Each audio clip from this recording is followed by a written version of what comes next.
आज की कहानी है भीष्म पिता की 5 चमत्कारी तीर। जब कुरुक्षेत्र में कौरव और पांडवों के बीच युद्ध चल रहा था, पितामह भीष्म की कौरव की ओर से युद्ध लड़ रहे थे।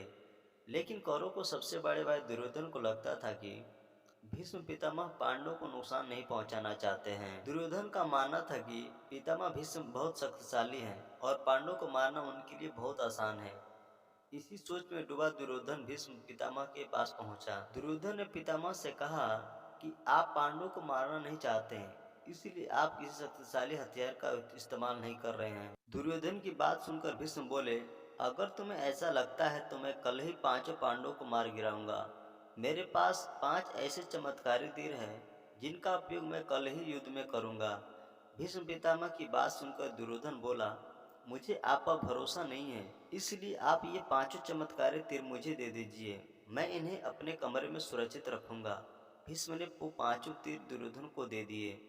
दूसरी ओर श्री कृष्ण को इस बात को पता चल गया। उन्होंने अर्जुन को इस बात की जानकारी दी।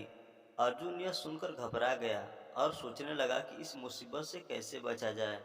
श्री कृष्ण ने अर्जुन को याद दिलाया कि एक बार तुमने दुर्योधन को गंधर्वों से बचाया था। तब दुर्योधन ने तुमसे कहा था कि इस आसान के बदले तुम भविष्य में मुझसे कुछ भी मांग सकते हो। यही समय है, तुम दुर्योधन से उस 5 चमत्कारी तीर मांग लाओ। इसी तरह तुम्हारे और तुम्हारे भाइयों की जान बच सकती है।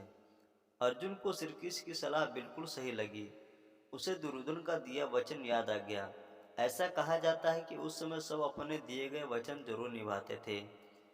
वचन तोड़ना नियम के खिलाफ माना जाता था। अर्जुन ने जब दुर्योधन को उसके दिया वचन याद दिलाया और 5 तीर मांगे तो दुर्योधन मना नहीं कर सका। दुर्योधन ने अपना वचन निभाया और वो तीर अर्जुन को दे दिए। इस तरह श्री कृष्ण ने अपने भक्त पांडवों की रक्षा की।